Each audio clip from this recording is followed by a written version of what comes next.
नमस्कार दोस्तों। मैं हूं टीएचडी हॉरर डायरी से और एक बार फिर से आपका स्वागत है डर की इस अनकही दुनिया में।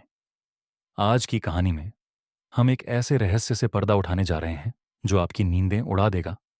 तो तैयार हो जाइए, क्योंकि ये सफ़र आसान नहीं होने वाला। अगर आप पहली बार चैनल पर आए हैं तो चैनल को सब्सक्राइब करना मत भूलिएगा और घंटी दबा दीजिएगा, ताकि अगली बार जब डर दस्तक दे तो आप तैयार रहें। तो चलिए शुरू करते हैं आज की खौफनाक कहानी। ब्रिटिश काल के दौरान जब कालका से शिमला रेलवे लाइन का निर्माण किया जा रहा था, तब टनल ननफड़ित्री को बनाना सबसे कठिन कामों में से एक माना गया। इस टनल का निर्माण एक ब्रिटिश इंजीनियर कर्नल बैरोग के अधीन हुआ था। इतिहास में दर्ज है कि जब टनल का निर्माण समय पर नहीं हो सका, तो बैरोग ने आत्महत्या कर ली। लेकिन स्थानीय लोग कहते हैं कि उसकी आत्मा आज भी वहां मौजूद है, पर एक मित्रतापूर्ण भूत के रूप में। यह कहानी शुरू होती है एक रेलवे निरीक्षक अजय चौहान से, जो हाल ही में शिमला रेलवे मंडल में स्थानांतरित हुआ था। अजय एक तार्किक और व्यावहारिक व्यक्ति था, जो भूत प्रेत जैसी बातों पर विश्वास नहीं करता था। उसकी पहली पोस्टिंग ही बड़ोग स्टेशन पर हुई, जो टनल नंथरत्री के बेहद करीब है। स्थानीय लोगों ने उसे तुरंत चेतावनी दी कि वह रात को टनल के पास न जाए, लेकिन अजय ने इन बातों को अंधविश्वास मानकर अनदेखा कर दिया। परंतु कुछ ही दिनों बाद अजय के साथ अजीब घटनाएं घटने लगीं। वह अक्सर रात को एक स्याह परछाई को टनल के मुहाने पर खड़ा देखता।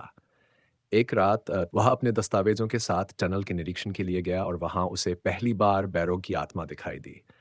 वह कोई डरावना प्रेत नहीं था, बल्कि एक अधेड़ उम्र का अंग्रेज अधिकारी जैसे कपड़े पहने एक शांत चेहरा, जो गहरी आंखों से उसे देखता रहा।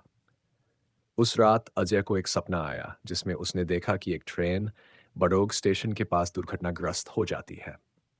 अगले दिन उसने स्टेशन मास्टर को यह बात बताई, लेकिन सबने इसे उसका वहम समझा। पर जब वही सपना लगातार 3 रातों तक आया और हर बार थोड़ा और स्पष्ट होता गया, तो अजय ने तय किया कि वह इसे नजरअंदाज नहीं कर सकता। वह उस टनल में गया और आत्मा से बात करने की कोशिश की। आश्चर्यजनक रूप से आत्मा ने संकेतों में बात की। दीवार पर सफेद चौक से बनी आकृतियां, हवा में कुछ शब्द और अचानक रुकती घड़ियां, सब कुछ अजय को दुर्घटना के समय और स्थान की ओर संकेत कर रहे थे। अब अजय ने अपने सीनियर से ट्रेन की नियमितता की रिपोर्ट ली और जाना कि उसी दिन एक स्पेशल मालगाड़ी उसी समय उस टनल से गुजरने वाली थी, जिस समय उसके सपनों में दुर्घटना होती थी।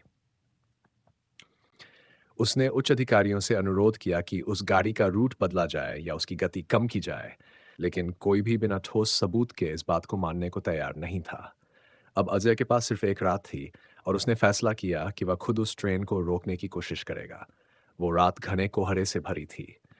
टनल ननथेंथ थ्री के पास पहुंचते ही उसे फिर से वही आत्मा दिखाई दी, जो हाथ से संकेत कर रही थी कि जल्दी करो।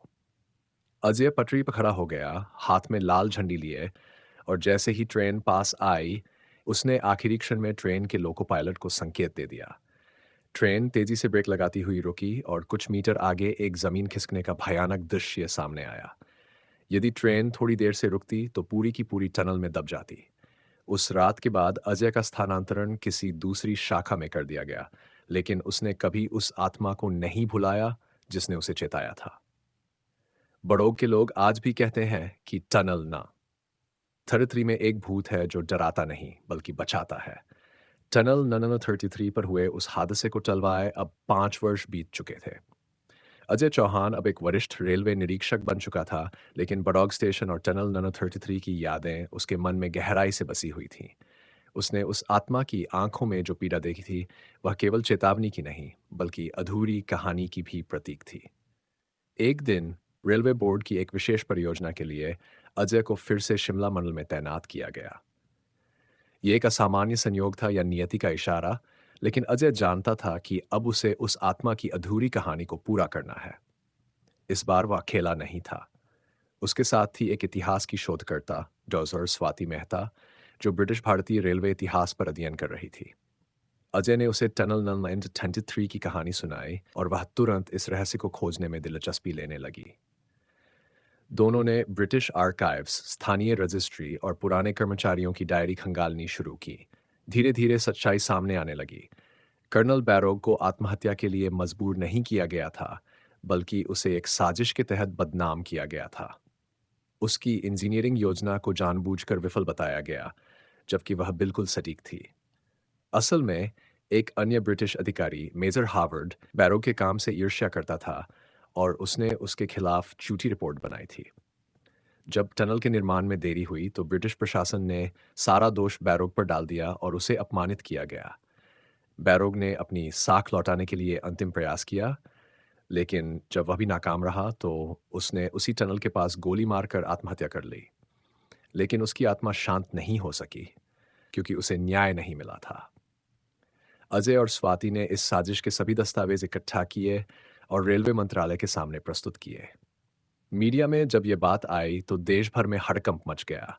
सरकार ने टनल ननथरथ 3 का नाम कर्नल बैरोग मेमोरियल टनल रखने का निर्णय लिया। लेकिन कहानी यहीं खत्म नहीं हुई। जब नामकरण समारोह के दिन स्वाति और अजय टनल पर पहुंचे तो उन्होंने पहली बार बैरोग की आत्मा को स्पष्ट रूप में देखा। उसके चेहरे पर अब भय नहीं, बल्कि शांति थी। वह मुस्कराया और हाथ से आभार व्यक्त करता हुआ धुएं की तरह गायब हो गया।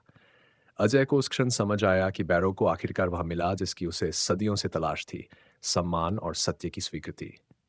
इसके बाद टनल ननर 33 में किसी भी तरह की असामान्य घटनाएं नहीं हुई। ट्रेनों का आवागमन सामान्य हो गया और स्थानीय लोग उस टनल के पास से डर कर नहीं, श्रद्धा से गुजरने लगे। अजय और स्वाति ने मिलकर उस स्थान पर एक छोटा सा स्मारक बनवाया जहां लिखा था, एक इंजीनियर जिसने मरकर भी जीवन बचाया।